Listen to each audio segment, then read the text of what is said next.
7 چیزوں سے پہلے نیک اعمال میں جلدی کرو. تم کس انتظار میں ہو؟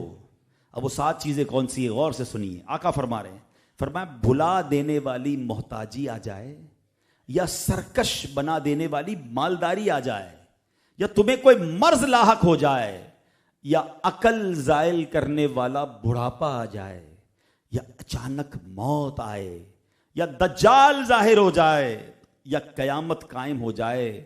اور قیامت سخت مصیبتوں والی بہت کڑوی ہے. ترمذی شریف کی میں نے آپ کو حدیث سنائی ہے. کیا کمال کی باتیں. یہ 7 چیزیں کیسی ہیں؟ غور کریں. آدمی کیا کرتا ہے؟ کل کر لوں گا، تھوڑے دنوں بعد کر لوں گا.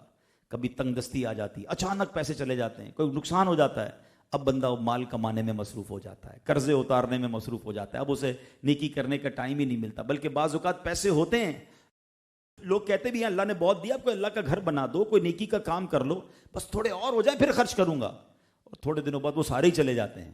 بندہ کہتا ہے یار جب ہاتھ میں پیسے تھے اس وقت اللہ کی راہ میں خرچ کر دیتا، میرے اگلے ہی اکاؤنٹ میں جمع ہوتے ہیں نا. میں اور آپ اللہ کی راہ میں خرچ کرتے ہیں، وہ کہاں جاتے ہیں؟ ہمارے ہی اکاؤنٹ میں جمع ہو جاتے ہیں جو آخرت میں ملنے ہیں.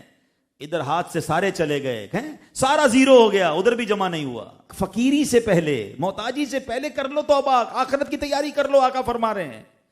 پھر فرمایا کہ کبھی کبھی مال بہت آ جاتا ہے اور بندہ اس کی دیکھ بھال میں ہی لگ جاتا ہے. مال بھی بعض لوگوں کے لیے آزمائش بن جاتا ہے. غریب تھے تو ٹھیک تھے، پیسے والے ہوئے تو ٹینشنیں آ گئی، اغوا کرنے کا ڈر ہے، مال کوئی دبا کے بیٹھا ہے، اس کی ٹینشن میں بیمار ہو گئے.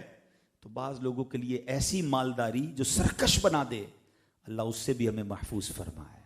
پھر فرمایا تمہیں کوئی مرض لاحق ہو جائے، بندہ بالکل صحت مند ہوتا ہے، نیکیاں نہیں کرتا، گناہ کیے جا رہا ہے، اور پھر ایسا لاغر ہو جاتا ہے کہ پھر کھڑے ہو کے نماز بھی نہیں پڑھ سکتا.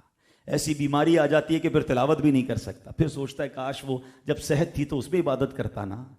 ہم غور نہیں کرتے. پھر فرمایا کہ اب سجدہ کرنے کی بھی طاقت نہیں، اور کچھ کہتے ہیں کل کروں گا، اور اچانک موت آ جاتی ہے.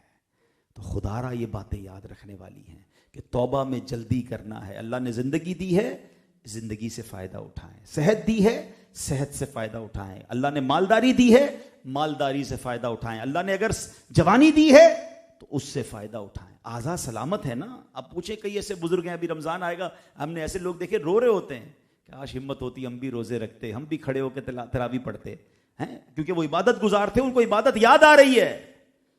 اور آج میرے آپ کے پیر سلامت ہیں پھر بھی کئی لوگ ہیں جو نمازیں نہیں پڑھ رہے، صحت ہے پھر بھی روزے نہیں رکھتے. تو اس بار ایسا نہیں کریں گے انشاءاللہ.